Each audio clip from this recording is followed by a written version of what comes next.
Indiana Fever lose to a young Washington Mystics team, 83-77. Look lost. Stephanie White just lit the fuse that might burn down her coaching career. After one of the most embarrassing losses in recent WNBA memory, she stepped up to the mic and made a confession that had Indiana Fever fans and the entire basketball world staring in disbelief. This wasn't just a post-game press conference. It was a meltdown in real time. And now, the question is unavoidable. Can Stephanie White survive this? Or did she just admit she can't coach without Caitlin Clark? Let's unpack what just happened, because it's worse than you think.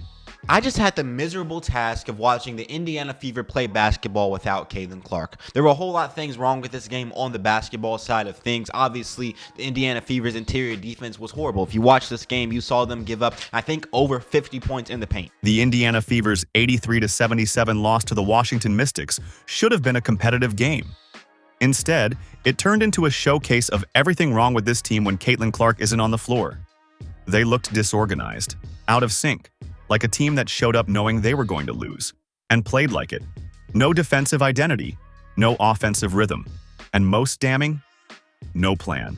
It's like Caitlin Clark wasn't playing out there and they decided, you know what, since Caitlin Clark isn't playing, we're not even going to try. We know we're going to lose. It was horrible to watch. This is a game you could have won against the youngest team in the league. You're playing against a bunch of rookies out there. And then came the press conference. When asked about reviewing film of the loss, Stephanie White said they weren't going to watch it as a team. No deep analysis, no correction sessions. They were just turning the page. Wait, what? You lose by 6. But the score doesn't tell the full story. You get outplayed by a rebuilding team. And your answer is to pretend it didn't happen? That's not leadership. That's avoidance.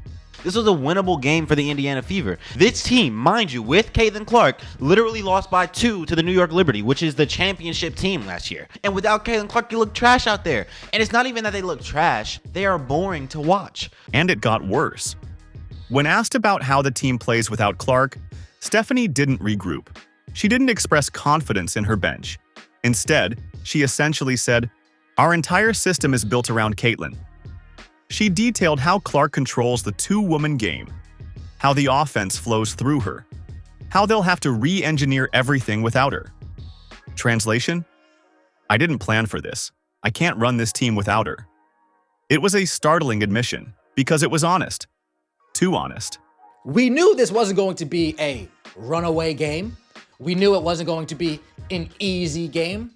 But now, this is just a question I'm going to pose to you guys. If I told you that we had a team with 2 clear future Hall of Famers on it, along with 2 All-Stars, Kelsey Mitchell and Aaliyah Boston, would you think that we would be able to at least beat the Washington Mystics? No. Would you think that we would be able to at least look like a team against the Washington Mystics? The golden rule of coaching? You adjust, you adapt, you make the most out of whoever is available. The great ones don't crumble when a star goes down. They rally the troops, they tweak the system, they unlock new contributors. But Stephanie White, she folded. And then blamed the collapse on Clark's absence, like no other coach has ever dealt with injuries before. But I'm tired of seeing the supposed leader of this team, the head coach, on the sidelines like this with her arms crossed the whole entire time, not looking like she gives a damn. I'm not cool with that, folks. Let's be clear. If your offense falls apart because one player is missing, you never had a real system to begin with. If your defense gives up 35-point quarters to the youngest team in the league, that's not about talent. That's preparation. That's accountability. That's coaching. Stephanie's decision to skip team film review, that's a red flag. Because film doesn't lie, and she knows it would expose every missed rotation, every failed switch, every lack of adjustment. Let's break down what actually happened on the court. The Fever's defensive scheme was non-existent. Late rotations, uncontested threes, easy drives. It wasn't a matchup issue. It was a system failure. On offense, predictable pick and rolls that the Mystics saw coming before the ball even hit the floor. No spacing, no off-ball movement, no secondary creators, and 0 adjustments.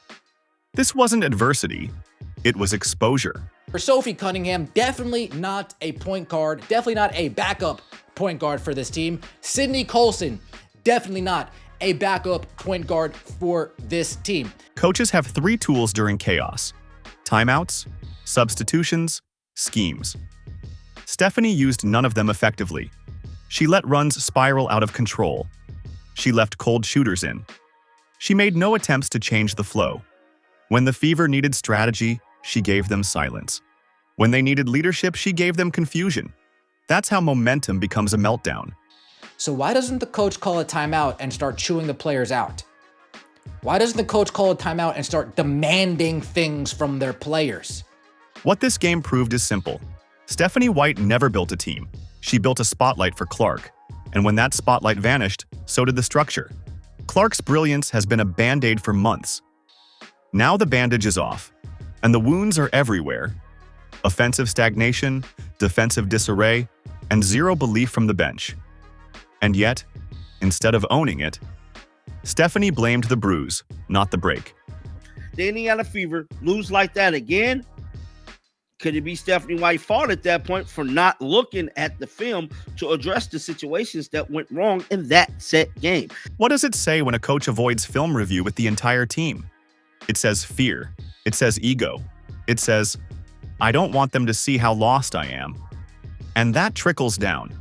Because when players see a coach duck accountability, they stop believing in the system, in the game plan, in each other. That's how locker rooms crack. I'll say it. Fire Stephanie White. Oh, boy. Oh, boy. And, guys, when you hear her comments when asking about intentionally rough play, well, my God. Here we go. You know, I don't know. I don't feel like there's any more intentionally rough play than there is in any basketball game, men's or women's, really. You know, obviously, I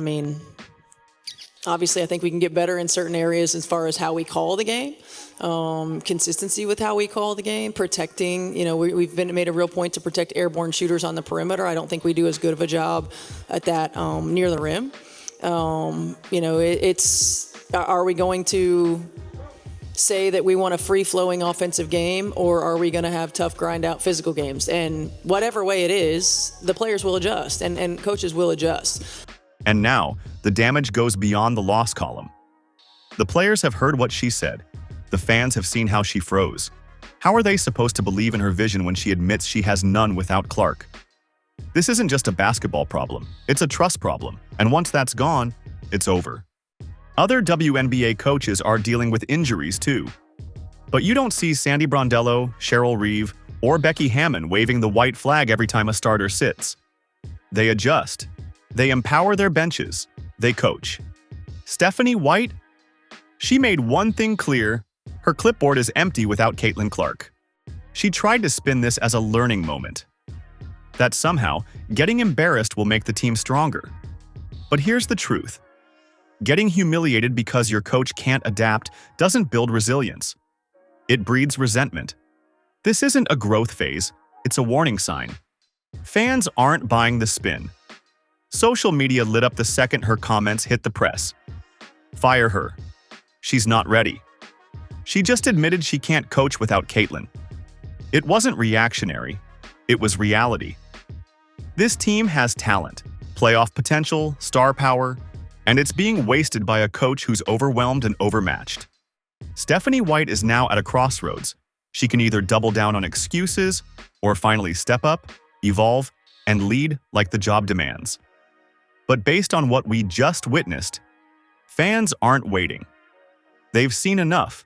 They've heard enough. And unless something drastic changes, this press conference may be the beginning of the end. So what happens next? Will the Fever finally find a coach who can lead with or without Caitlin Clark? Or is this season already lost? Let us know what you think in the comments, like if you believe this roster deserves better. Subscribe for more breakdowns as this WNBA drama continues to unfold. Because one thing's for sure, you can't coach a team by relying on just one star. And now, the entire league knows it.